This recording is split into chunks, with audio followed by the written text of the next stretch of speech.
alkışlarınız.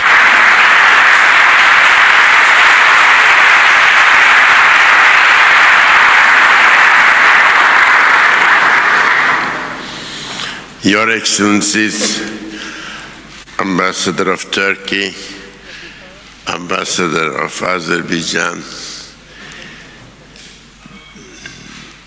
Ambassador of Tunisia, Director of Palazzo of Varsavia, dear colleagues, professors of universities, dear students, it's a pleasure for me and honor to talk about Polish-Turkish history, which of course covers officially 700 years, but more than that 800 years. Because today Iran and Poland are only two who had a continuous presence in the world, within the world of Turkish Empire and Turkish Republic. All other former states who had a representation are disappeared. The other one whom we know, like France, England, Austria, and Russia, our younger diplomatic partners. So Poland has a tradition, and this tradition does not only cover the diplomatic history of the countries, more than that, the legendary facts, and to some extent, the literary heritage of these two countries. Our folklore and our pseudo-historiography is full of Polish fragments. It's a task of Turkish and Polish historiography to clean up sometimes this type of legendary facts, not legendary motifs from our scientific historiography. Certainly, 115 years ago, Cevdet Pasha, the famous historian of 19th century, and certainly the so-called last sunshine of the Turkish Medresas theological school, who represented a new world and new interpretation on the basis of classical heritage of Ottomans. He writes in his history for the Turkish and Polish history, the common fragment, the famous one. It's a fact that after the siege of Vienna and Karlowitz, Poland became a lonely kingdom in the eastern part of Europe. And after that, it was the task of Turkish Empire to be the ally of Poland against Russia and Austria.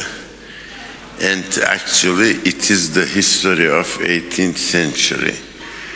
More than that, Cevdet tries to accuse the Polish state system, shame, and the assembly of the magnates guilty for the failures of the kingdom, not kingdom, Rzeczpospolita, because we only had two mighty empires. The one is a sea empire, Venezia, Respublica Serenissima, and the second one is the empire of the steppes, but also a republic, Rzeczpospolita. And these two empires, two republics actually, had their own system and organs. It's quite interesting for us, however, not well known, and it's quite logical, should be logical for us. However, we still don't understand the structure of this republic, which we had to do. The Polish Rzeczpospolita had a shame, where the magnates had to vote, have to vote actually, in total accordance, without any veto. That can be the fabulous of them, maybe. But on the other hand, it was one of the first steps of representative democracy. In foreign world, we have no idea about Polish system of votes.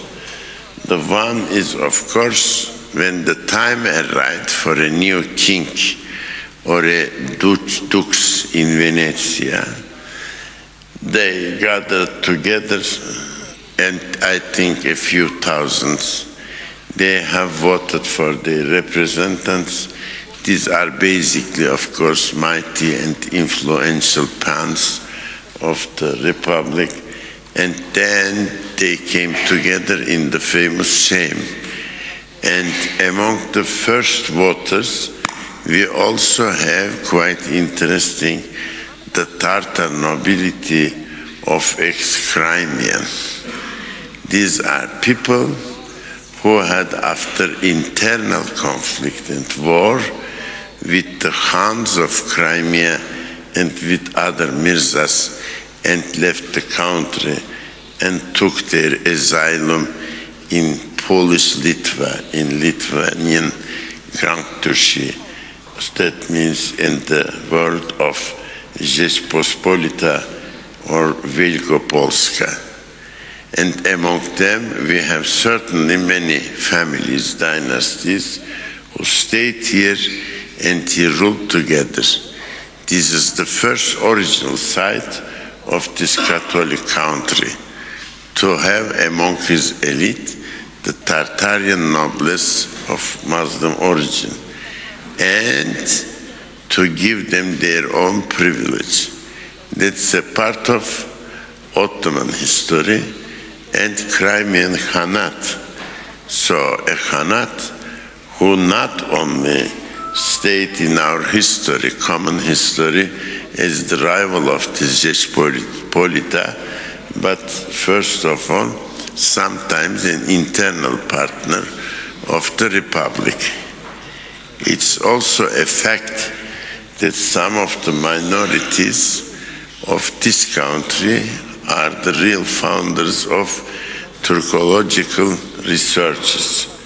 This is the only exception on this area. Everywhere we can talk about prejudice against Turkish existence and against the flow of the Turkish historiography. Only in Poland we can talk about a friendly but more than scientifically very calm historiography, which has been built absolutely not only by the Catholic Polaks, but by Karaims of Turkic origin and by Tartarian origin as well. I will be ready, if you ask, to give their names, but let me mention here the memory of Abrahamovich, Zajanczkowski, and Tubinsky, the contemporary Hojas, masters of our generation on this field. Polish history starts, first of all, with industrialists, manufacturers, and business people, the merchants in our area. The one who would maybe visit today on the mid of central Anatolia in Turkey, the so-called Caracalla baths, the Roman baths, you will meet there a cemetery. In this cemetery, you can see the tombstones of British men, certainly French and Italian merchants, but among them the Polish one. The Polish mercanti have started their early career not only in Anatolia, first of all, of course, in Bursa. So the Turks were able to know and to get the products of this country, and as well as the Poles, the products of our country. That was a time where people joined the exchange of textile, the exchange of metalwork, and the exchange of even other arts factories. Now we come to the point of the war. The war between Poland and Turkey is another subject. For the subject we have for that, we have to consider the three periods of that.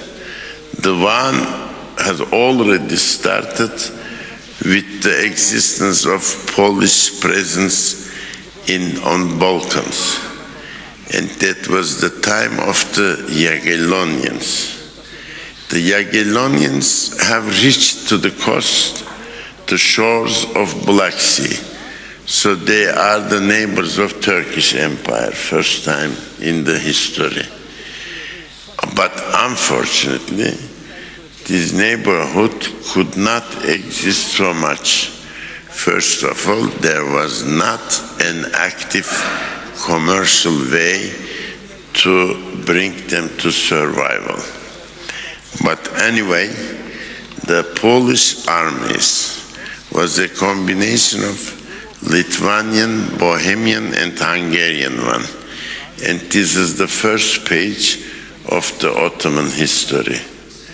The first page is this so-called Srpsandö, today on the banks of the Serbian country. Hacı İlbey, the first commander of the Ottomans against Poland, had the siege. But very short after, as we know, Hunyadi János and the combined army of Hungary and Poland had the victory, who were able to push the newly burned, the newly emerged Turkish Empire, Ottoman Empire, towards the end of the Balkans. It's only the war between Ladislas and Sultan Murat, 1444. Varna, Bitva pod Varna, is a very, very hot subject in the history of Poland and Turks. Still today, people talk about it. Maybe no doubt if the Poles talk about their wars on the Balkan, because the Polacks belong to the historiographic nations of this world. But we Turk, we make history, but we don't like to write and talk about it. Despite this fact, the Polish factor is quite hot subject in our historiography and in popular mind. Certainly, the last of the first period, Varna, was a very important factor for Polish history. And after that, the Polish Republic stopped the activities in Orient. And then came, of course, the expansion of the Ottomans. The first period of expansion is the Mehmet the Conqueror, and the second period is certainly Suleiman the Magnific. Suleiman the Magnific, at the very beginning of his career of 45 years, first conquered Beograd, which was a stronghold of Apostolic Hungarian Kingdom, and then, of course, after 5 years, the Battle of Mohacs. And so that Hungary, separately from Poland, had its twilight. There were no more a Hungarian kingdom after 1526, where on the other hand, Poland still had his conflict with New Muscovite Empire and still its conflict with Habsburgs. This conflict was a coward one. Poland always looked after for the alliance of France and sometimes for the alliance of the Turks. And Poland, on the other hand, had to take care for the Crimean Khanate.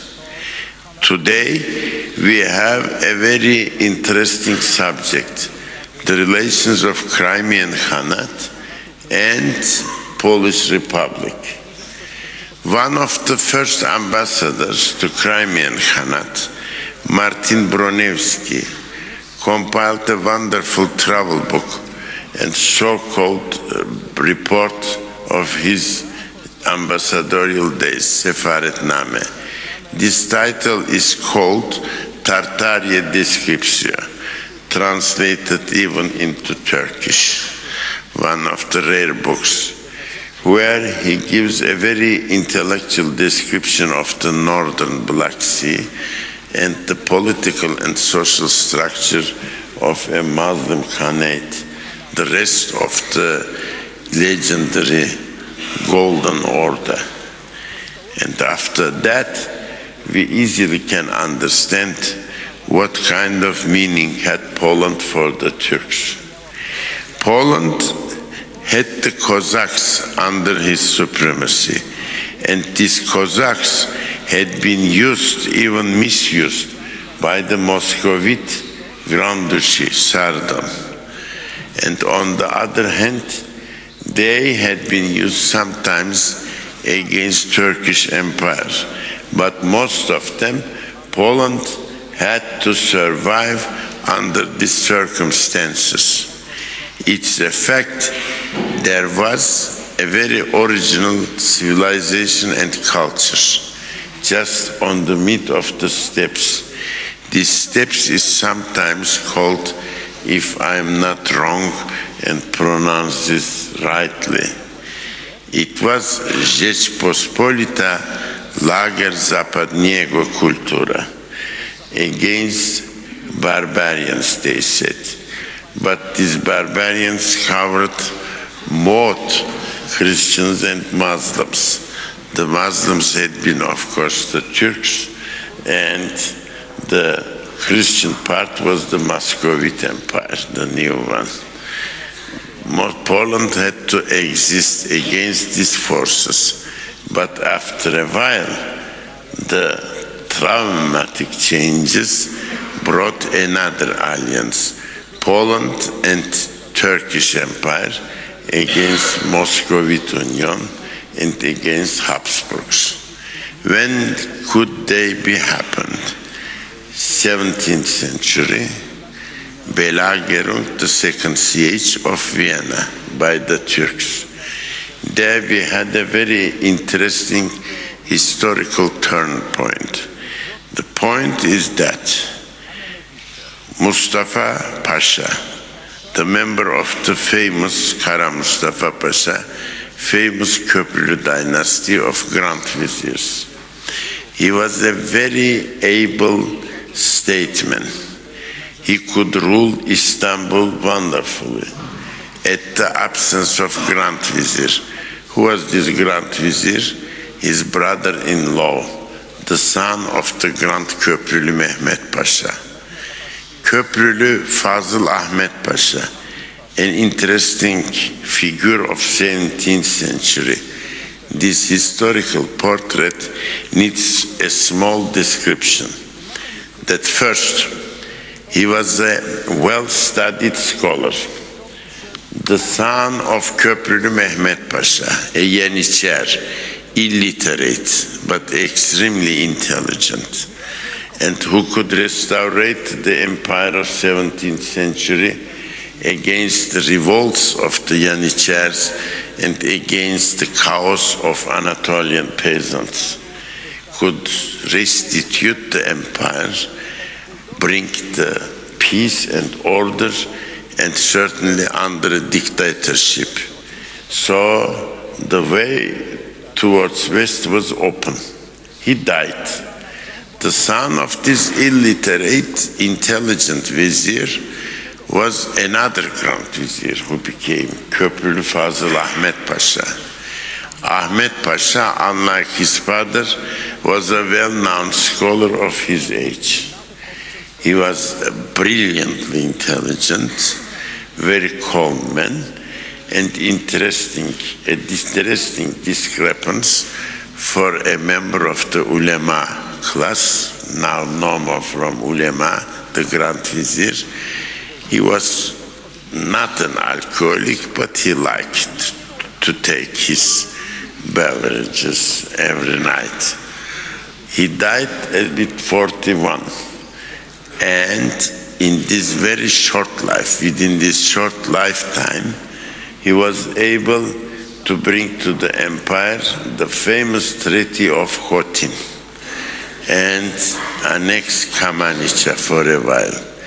Kamanicha, the Polish territory, that annexation was a white elephant for Turkish Empire, because in order to hold it, you had to spend immense money, and it was very difficult to hold this province just on the mid of the steppes of Ukraine, and it was very open. You had to lose it.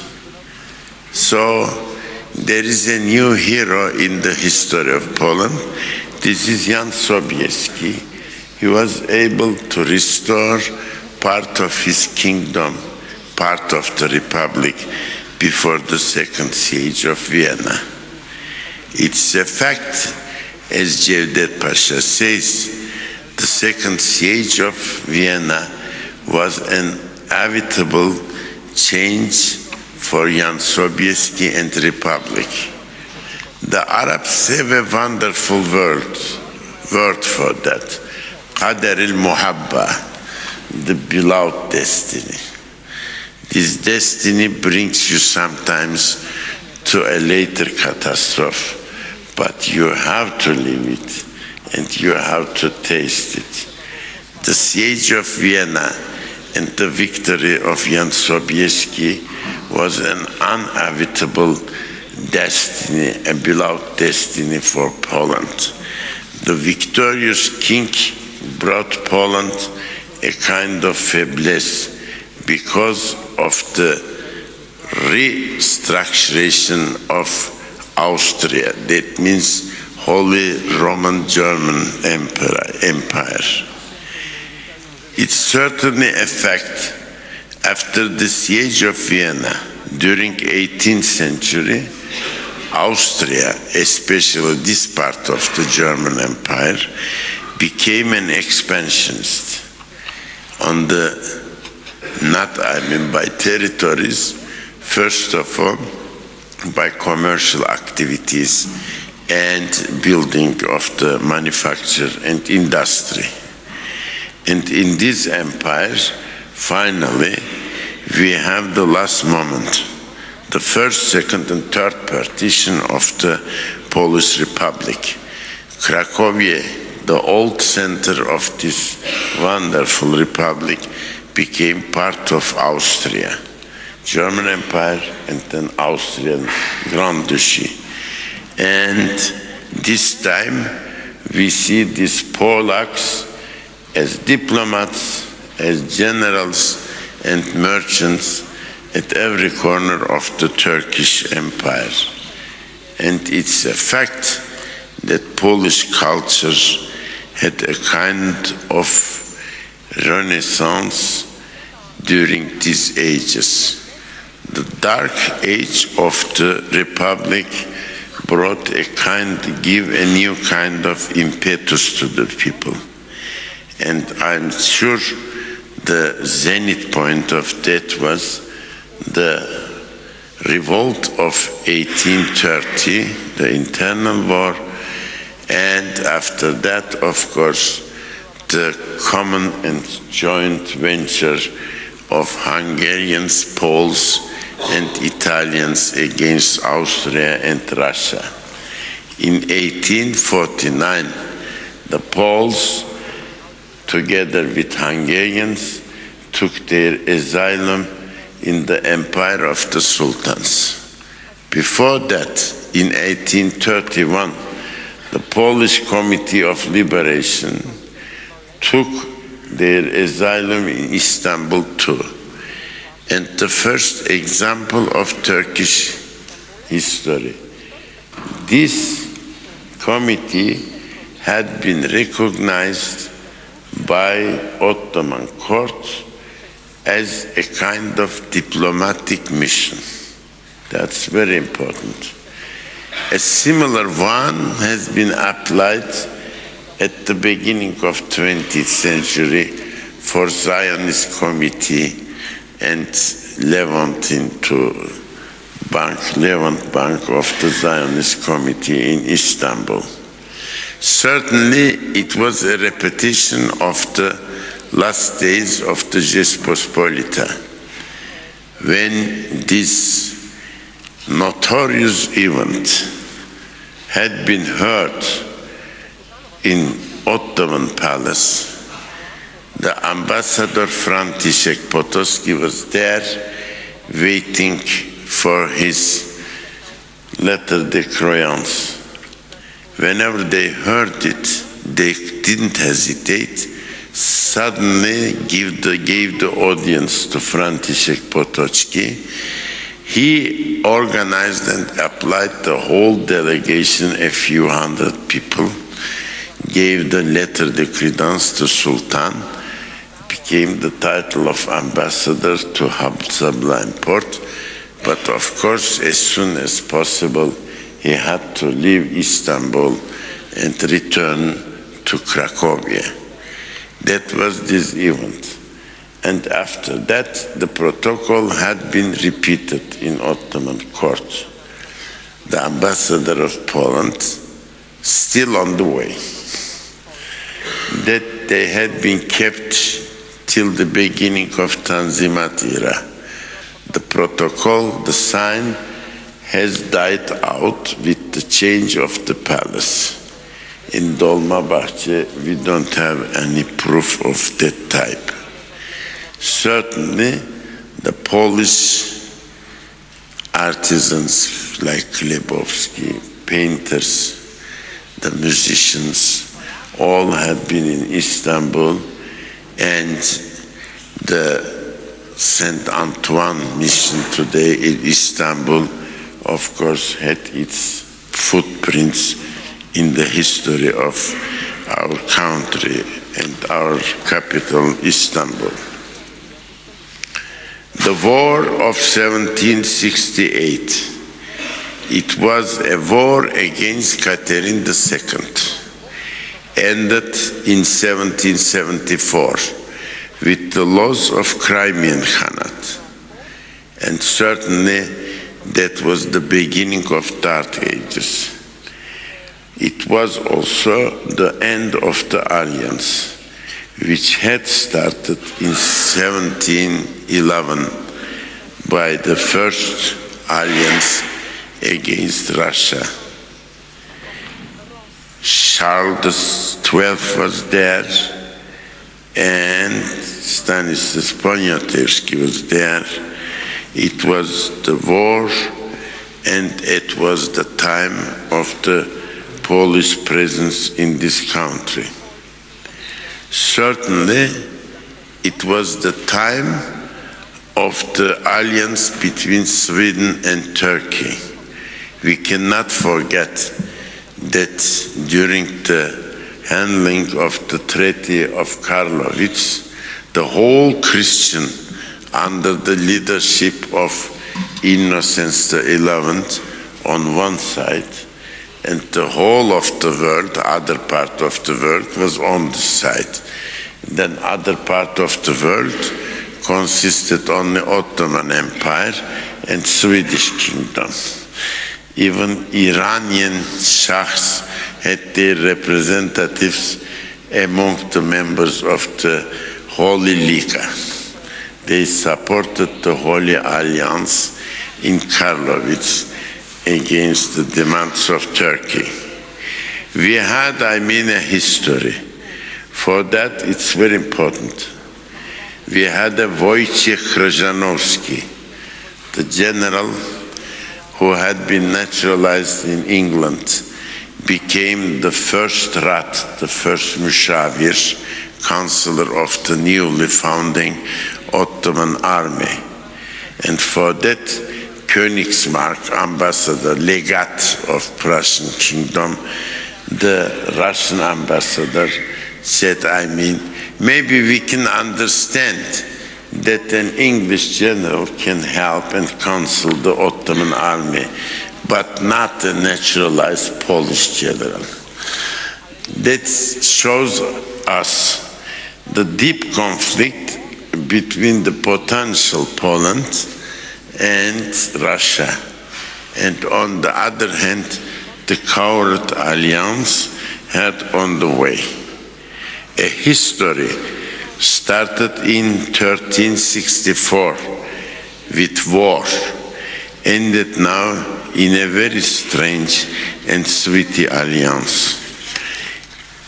Years after the fall of empires, there was this famous legend: the Polish Rzeczpospolita will take back its independence whenever the Turkish horses will drink the water of the Vistula. That had been realized because during the war in Galicia, Western Galicia, the Ottoman division had the horses and cavalry, and they, of course, took their rest on the shores of Vistula with their horses. So it's a kind of realization of the Polish legend among the Turkish soldiers. And it was a new period. We had Poles again in the Republic. And it was also another tragic history. We had a wonderful man, the last one. I only remember him as a figure because as I was a schoolboy, I was not able to understand his quality. But my parents, my mother, as the member of this Russian Studies Center, Philology at the University of Ankara, had Ambassador Sakhanitsky as colleague.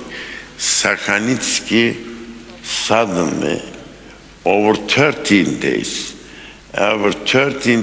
of heroic defense of Poland, lost all his capacity to go back to his country.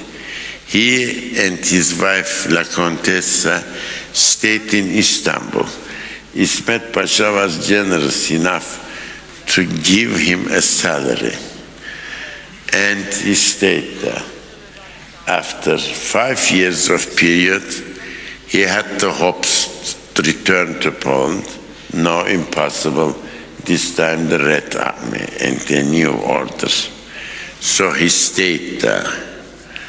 The friendship he joined there, he tasted there, he enjoyed there, and the tragedy of an old couple who always lived with a nostalgia back for their country is in my mind. A refined man who was a real expert of Russian history, of political things, political history, and certainly a figure of the high society in Ankara, beloved by diplomats and soldiers and westernized intellectuals. Among them, a very interesting figure in Turkish press, Madame Nimet Arzık.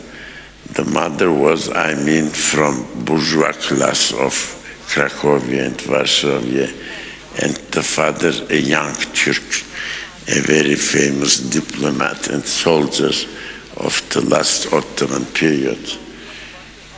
Poland was for us the beautiful garden in Ankara, the beautiful house of a Polish pan in this form.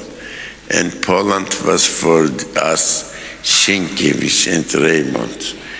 These two novels are translated very early into Turkish by some engineers and economists who have studied in Poland and married to Polish ladies, of course.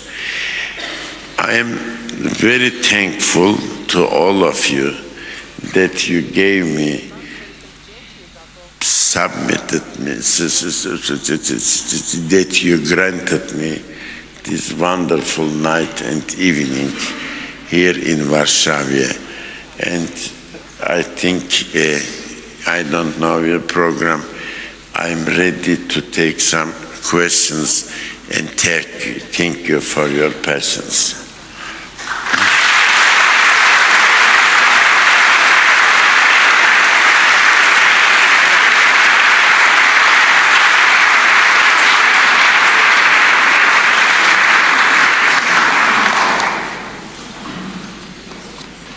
I would like to ask you why Turkey has not recognized the partitions, even though it could have had grievance to the Poles, that the Poles, however, are at Vienna with the help of Sobieski, defeated Turkish army.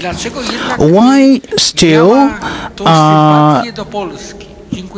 Turkey sympathized with Poland? Had such good feelings towards Poland despite all these grievances possible. Thank you very much. Well, in empires we have different memories. It also belongs the siege of Varna, where there is no reason, I mean, to have any kind of antipathy towards the Turks, because they defended their empire in Varna, and it was certainly a very tragic final for the Polish king Ladislaus and for Cardinal Cesarini, certainly an outstanding intellectual of his age, together with Bessarion in Florence, in the Council of Florence. There is also no reason to hate the Poles, I mean, for the siege of Jan Sobieski in Vienna. I'm sure many of you had been able to visit Vienna. Kahlenberg is a castle upon the hills, and it's very close to the city center. You can take a walk, that's all. And Marshal Merzifonlu Kara Mustafa Pasha was a very fabled marshal, a good statesman, but not an able marshal. He was not the man to rule and to command and grand army of the Turks. First he had to conquer and occupy this castle. So if you gave the opportunity to Polish division, then you can be suffer, of course. That's no doubt about it. And as some of the historians do, we cannot accuse Sobieski with his victory to prepare the very future, very coming catastrophe of Polish history. And Austria and Russia and Germany started to take their opportunity, their chance, day by day after the second siege of Vienna. And Kaiser Leopold did not respect him at all after the siege. everything had been wrote on his side, and he became the hero of the war. Actually, he wasn't there. I mean, he left Vienna for Wiener Neustadt, to the further part of his country, in Niederösterreich, Lower Austria. The only one, I mean, who stayed there are the students, some of the clergy and Archbishop of Vienna, and the Poles, King Sobieski on Kallenberg. But who would like to remember it? You have to solve it, erase it, this memory, from the mind of the masses. That's the propaganda and the policy. And after a century of Wiener Belagerung, the siege of Vienna, the Respublika would be disappear in the history of the Eastern Europe. That's a fact. So that's a fact. I don't understand why people try to remember it. The Polish history is full of victories. Not only the siege of Vienna, but many. But this one is absolutely deeply and very, very concentrated point of the common mind, common memory. That's a fact. Do we have any other ones? Buyurun.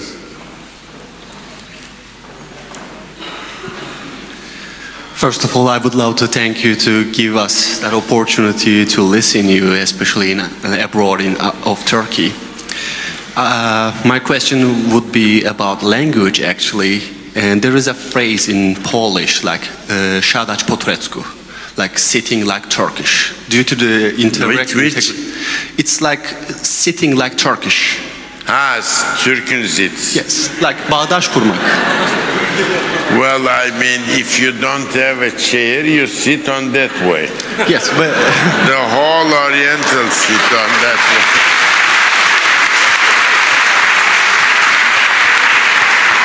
All of the Orientals sit on the way. Any kind of, I mean, Oriental man or gentleman or a peasant, it's very common for us. Türk'ün zits. Today we can't do that. For example, myself and all my friends and students are not able to sit on that way because they lost it.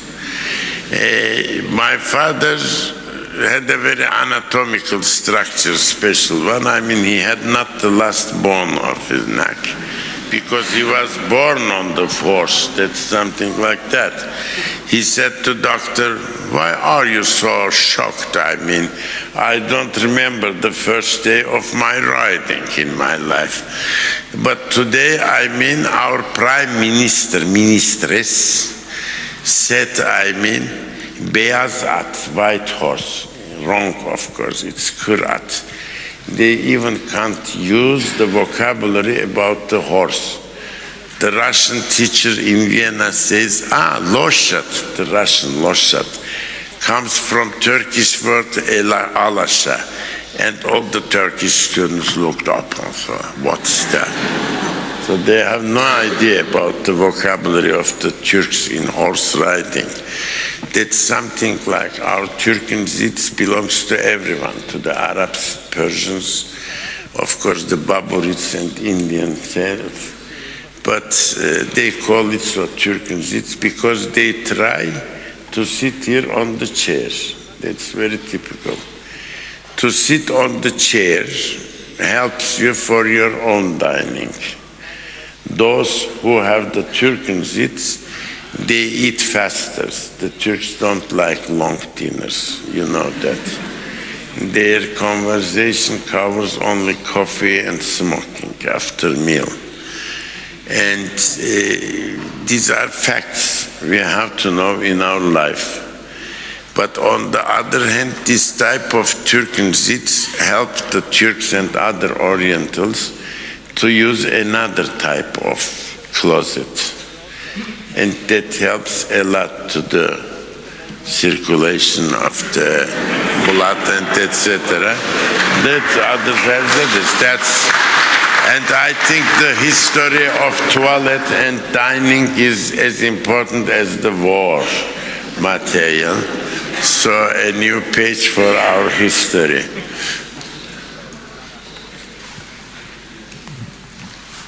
Yeah, please. The lady. I suppose I can hold it without the microphone, but... Yeah, but maybe. For translation, I think, yeah. A few years ago, I heard a wonderful story from a Polish ambassador in Ankara. He told me that in 1939, Germans, Nazis, asked the Turkish government, I suppose it was İsmet İnönü. Yes. Yeah, sorry. The president was Inönü, right? To give them our embassy building. But they said no, they didn't agree. And I want to ask you if you know maybe why they say they didn't agree to give that building to Nazis. I heard, that there is still a letter in Turkish archives written by İsmet İnönü, where he wrote that our friendships, Polish and Turkish friendships, it's longer than I'm not sure how to say that. The German occupation. Yeah, in Eastern Europe. Yeah. The fact is, the ambassador, as I told you, Sakhanitsky, took the asylum and all the rights. And the Nazis first, not Nazis, Germans, not only Nazis, I'm not a diplomat, sorry. So I don't use this hypocritic vocabulary. These are Germans. If they think today on other way, welcome. But for a day, it was whole German right. Those who were not agree with it, as one of my Jewish friends said, well, all the Sudetenreich, Sudetendeutschen waren mit denen, they had been together. Those who hadn't been agree with Nazis and with all other Germans of Sudetenland, them we saluted in Dachau, he said. They had been also in the concentration camp. This is a part of history. The Germans asked for, of course, for the occupied embassies, Austrian embassy, first of all. They took it. I think it became the Handelsabteilung, commercial department of the embassy. And then the Czechish embassy is a wonderful Bauhaus architectural style. There, von Papen had its residence as ambassadorial residence, despite the fact they have a very large garden, but it was just, pretension, we have our empire even in Ankara.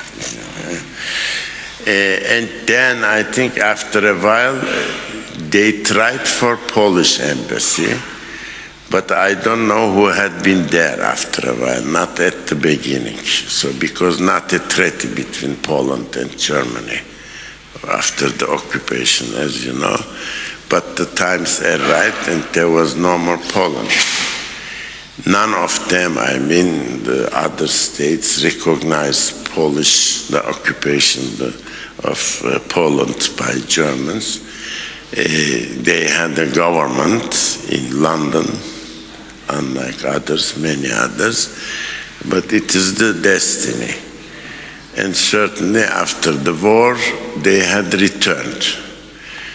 The National Bank, the reserves of the National Bank of Serbia and Croatia had been taken to Ankara. And Turkish government kept them and gave back to Tito, Marshal Tito. So that was the beginning of a very good period because only the reserves and all the values had been kept in the cash of the central Turkish central bank. They returned it, but to Marshal Tito, of course. So, and that was a good period, and so on. The Polish occupation, of course, the history of the foreign history of Turkey is not right. Many people easily accuse Turkey being the allies of the Germany, which is not right, of course. And many people say that Secretary General of Foreign Office is a pro-German. It is not right. The man, Ambassador Numan Menemencoğlu, had not a good right reason to be the partner of the German Reich, because that was a francophone, francophile, and anglophone. He hated Germans, I mean, deep inside. But it was the policy. I mean, everyone had a role. I mean, you have to act on this part, and you have to act on this part. The only partisans of Germans during this period are, unfortunately, the pens of the Turkish press. Some of them had been really Germanophiles, and some of them Anglophiles, that's all. But not the government itself. There is no reason for us, because İsmet İnönü hated lifetime the Germans. During First World War, he was very anti-German, together with Mustafa Kemal, later Atatürk, and Kazım Karabekir Pasha, and a group of officers. And we had only our commercial activities with Germans and with British as well, with Americans as well. It's only Stalinist Russia who urged Turkey to take a part on their side, which we couldn't, of course, and the Republic was enough reasonable to return the demands of the Germans. As you know, the Germans tried to give the Italian Dodecanezza to Republic before they left. They didn't take it.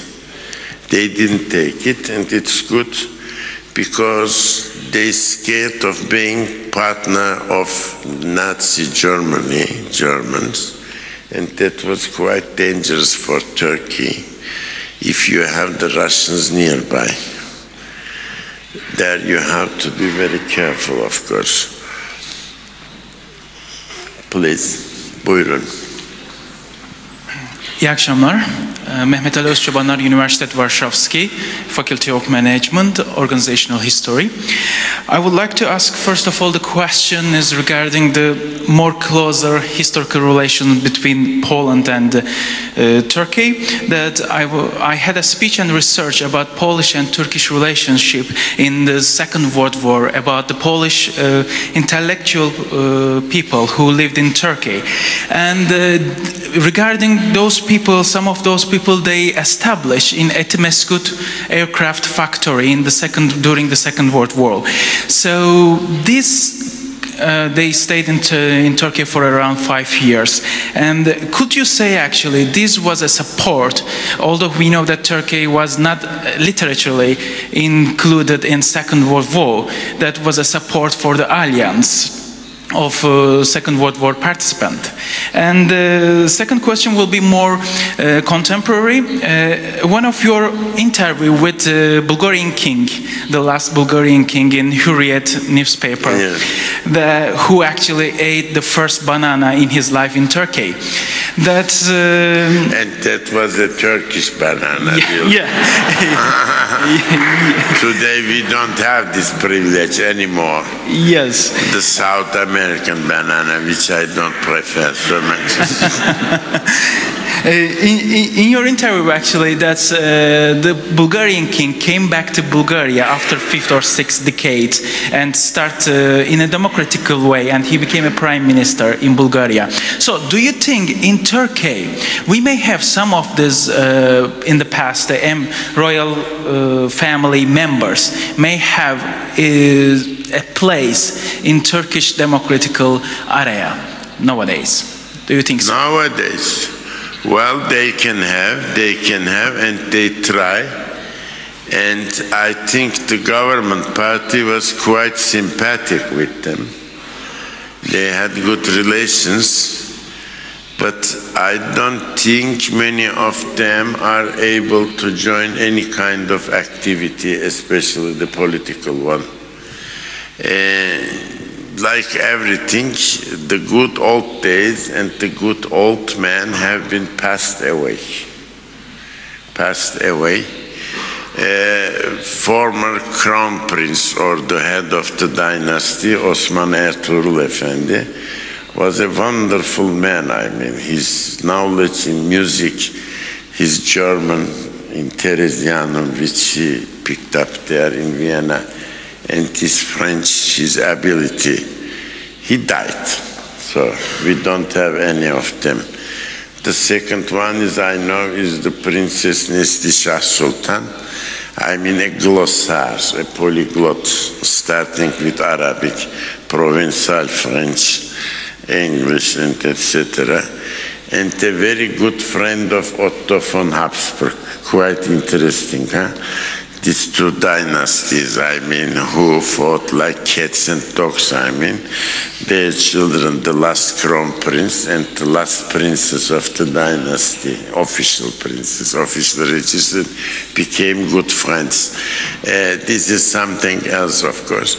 Of course, they can come back. They don't need any legal assistance. The laws have been passed, they can come, they can vote, and they can be elected. But I don't know whether they have, I mean, able members for that.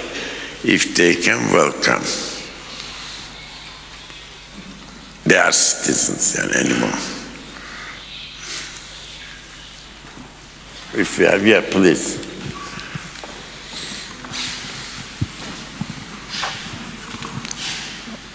Hocam tekrardan hoş geldiniz. I've been thinking the whole day whether I should ask this question or not, but it will be related to Armenian genocide. So as you know, Poland is one of the countries which has recognized the so-called Armenian genocide, but there are some, although there are some historical facts, just to remind to everybody shortly that in the 1848, when the Hungarians and Poles started a revolt against the Austro-Hungarian Empire, so many politicians and generals and army officers took asylum in the Ottoman Empire, if I'm not mistaken. And one of them was Severin Blinski, and his son was Alfred Blinski, and later on became Ahmet Rüstem Efendi, and exactly, and then he was the first ambassador of Ottoman Empire in 1912 or 1913 in United States, Washington, who stood Alfred Rüstem, yes, yeah, and who stood structurally against the so-called Armenian genocide. And against the publications of the U.S. Newspapers. So according to all these historical facts, and I would like to ask your opinion, and would you... Okay, thank you. Okay, thank you. Yeah, I can. Yeah, well, certainly there is a period of Polish-Turkish history. I didn't want to talk about it so much because our ambassador brilliantly gave a name. I mean, Count Konstantin Borzenski, grandfather of Nazım Hikmet. There is also Kosielski, Sefer Pasha, and there is a Tchaikovsky, Sadık Rıfat Pasha, who really built a wonderful battalion of Christians and Muslims a mixed banderole, I mean, with cross and half moon during Crimean War, and he laid it a lot to Russian army. You know, maybe from the music life, I mean, there are strong five the Russian nationalist musicians, Mussorgsky, Rimsky, Korsakov, Milinka, etc. Tchaikovsky, the Russian Tchaikovsky, the famous one, we named them as, I mean, well, these are the musicians for the kucher, I mean, for the wagon riders, for proletariat. This is not a serious and valuable music. And they said, look at this Tchaikovsky, this is our Tchaikovsky. Baş belası yani. Something like, they hated him really, Tchaikovsky. Pyotr Tchaikovsky was hated by them under this name, because the Polish Tchaikovsky is, of course, a real enemy of the Russian Empire. Our life has been changed. In Istanbul and in other cities, we suddenly took a new elite where they have male-female soirees together, dancing, etc. The balls were still not officially organized, but Istanbul enjoyed a new life. We had, I mean, wonderful painters and paintresses who used new models. Can you imagine that? The women. Mihri, for example, she was from Abkhazia. But anyway, we had a new life. That's something else. Turkey was a land of asylum, no doubt about it. Armenian question is a question. It's not a sweet one.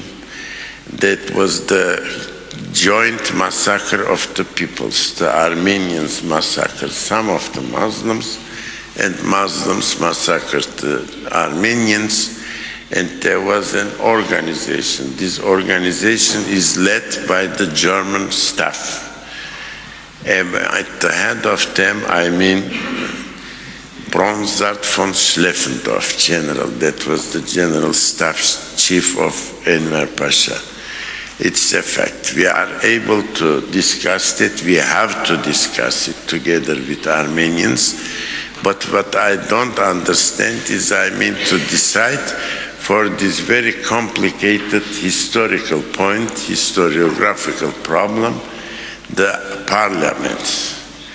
Certainly any parliament on this world, and especially shame, the heroic institution of this history, is well respected for us.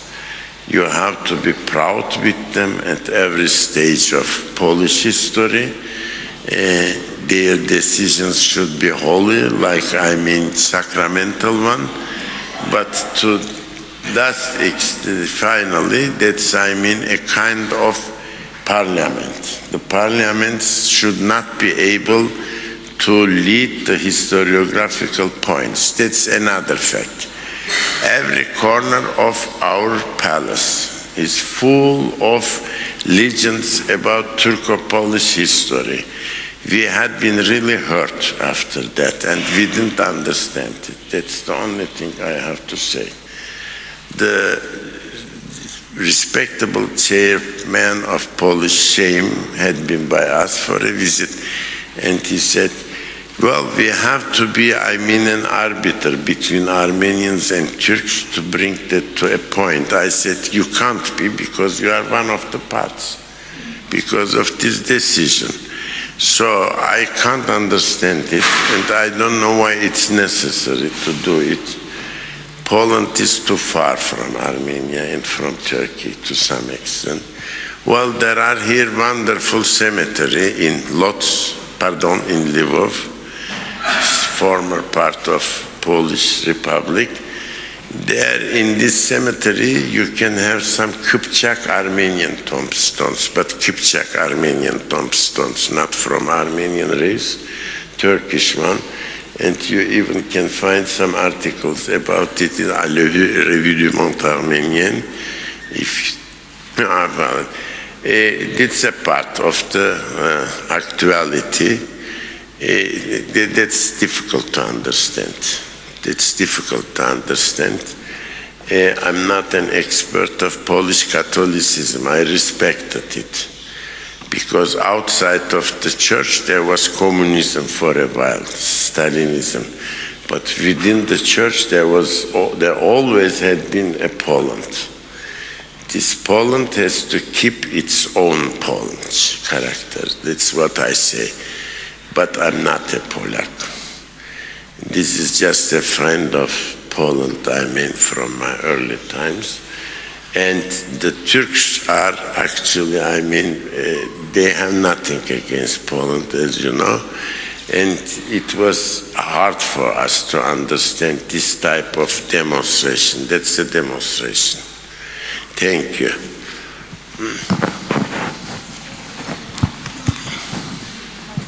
Thank you.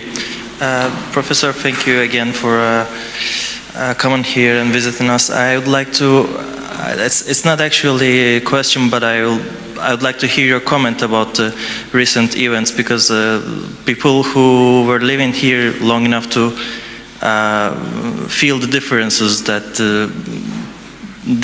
that Polish people had, I mean, the view of Polish people against the Turks due to the fact that current events, current events, for example, refugee crisis, had some effects on people with the media, etc. Well, do you find it concerning as we find it as concerning? I mean, there was a sympathy before, a few years back, towards Turks, but it's disappeared lately.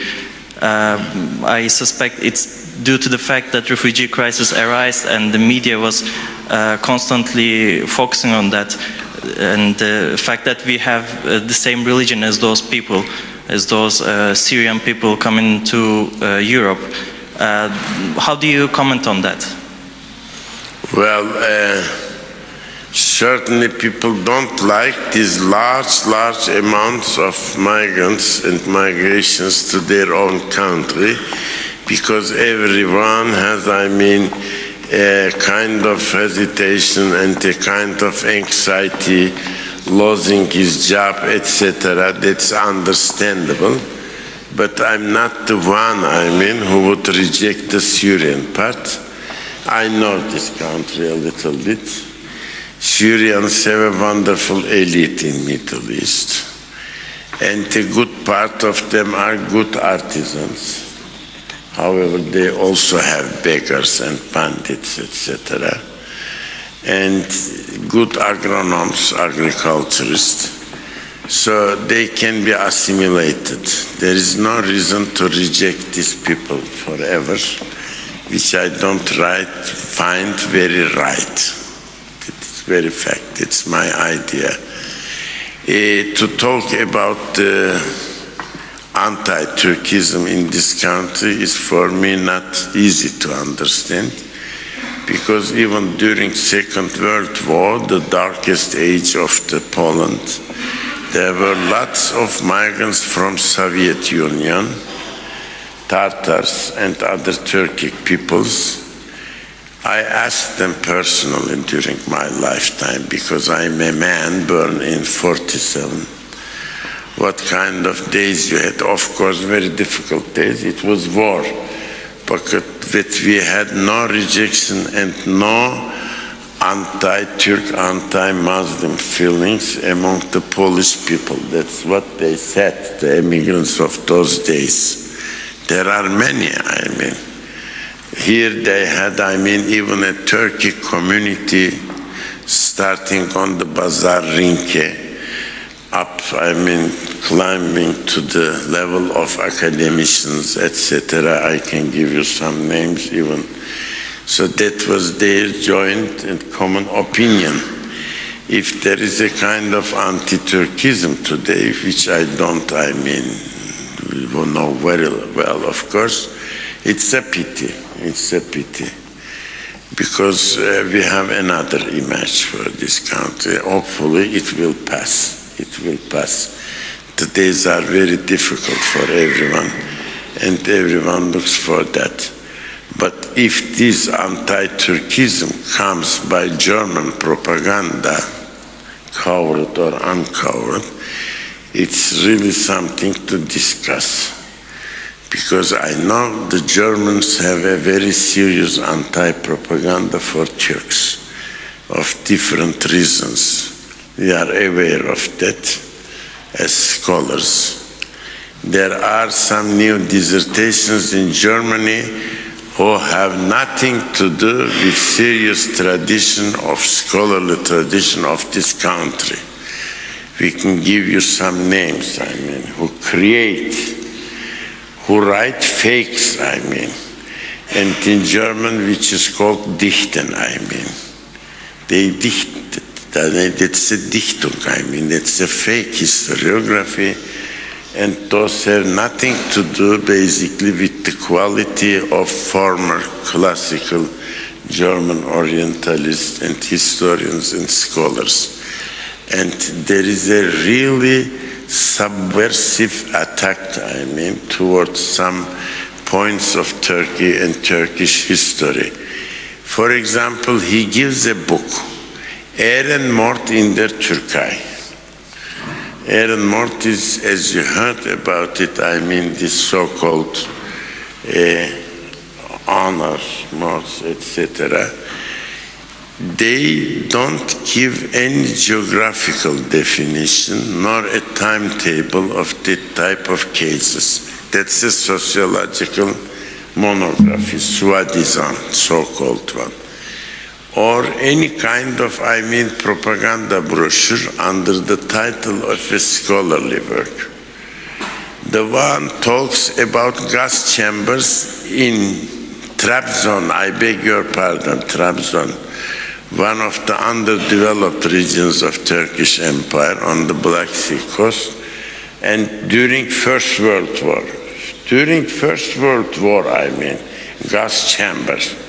That's, I mean, she's crazy, I mean, the one who talks about it, I mean, what's a gas chamber and what has to do, I mean, with Turkish industry or chemistry of the First World War years.